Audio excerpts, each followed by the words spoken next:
Episode की शुरुआत ध्रुव द्वारा ऋषि से यह कहने से होती है कि वह अपनी पत्नी से मिलने के लिए उत्सुक है।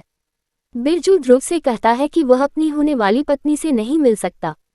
ध्रुव ऋषि से इसका कारण पूछता है। ऋषि ध्रुव से कहता है कि यह हमारी परंपरा है जिसमें शादी से पहले आदमी अपनी पत्नी को नहीं देख सकता।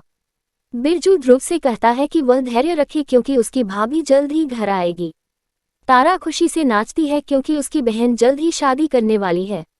एक आदमी चंद्रा से मिलने के लिए अपना भेष बदल लेता है। तारा भी चूड़ियां खरीदना चाहती है लेकिन दादी तारा पर चिल्लाती है। चंद्रा ने शगुन की चूड़ियां सामान्य चूड़ियों से बदल दी। चंद्रा शगुन की चूड़ियां तारा को देता है और वह सामान्य चूड़ियां पहनती है। तारा ध्रुव के बारे में सोचती है और ध्रुव केवल तारा से मिलना चाहता है।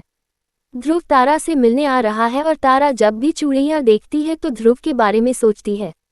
तारा को पता चलता है कि ध्रुव की कलम गायब है। पृथ्वी अपने तंबू में आता है और चंद्रा उससे मिलने आता है। चंद्रा पृथ्वी से कहती है कि वह ध्रुव से शादी नहीं कर सकता क्योंकि वह केवल उससे प्यार करती है। पृथ्वी चंद्रा से कहता है कि वह अपने पिता से क्या कहेगा कि वह एक थिएटर कलाकार की तरह काम करता है। तारा चूड़ी विक्रेता को खोजने आती है और ध्रुव ही तारा से मिलने का एकमात्र रास्ता है।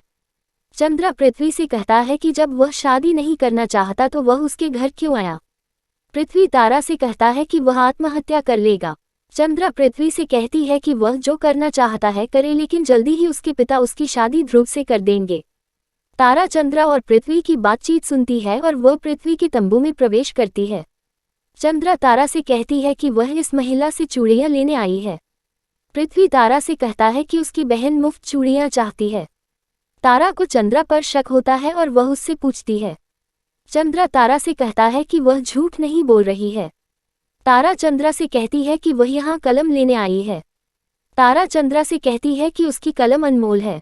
पृथ्वी चंद्रा से कहता है कि तारा के प्रेमी ने उसे यह कीमती कलम उपहार में दी है।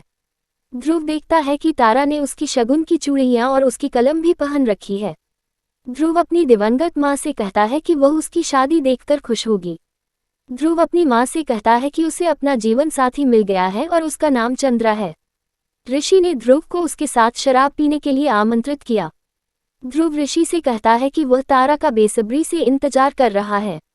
मुनीम जी मास्टर से कहते हैं कि शुभ समय 3 दिन बाद है और वह उनकी बेटी को सिर्फ 2 जोड़ी कपड़ों में भेजेंगे। मुनीम जी व्यवस्था के लिए मास्टर को पैसे देते हैं लेकिन मास्टर पैसे लेने से इनकार कर देते हैं। दादी मास्टर से पैसे लेने का आग्रह करती हैं। मुनीम जी मास्टर से कहते हैं कि वह उनकी सुविधा के लिए सब कुछ व्यवस्थित कर देंगे। ध्रुव तारा को देखने के लिए अपना भेष बदल लेता है और वह बाजार में आ जाता है। ध्रुव को तारा की उपस्थिति का एहसास होता है और तारा को भी लगता है कि ध्रुव उसके आसपास है। ध्रुव एक दूसरे के सामने तारा होते हैं लेकिन वे एक दूसरे को देख नहीं पाते हैं। प्रीकैप तंबू ध्रुव तारा पर गिर जाता है।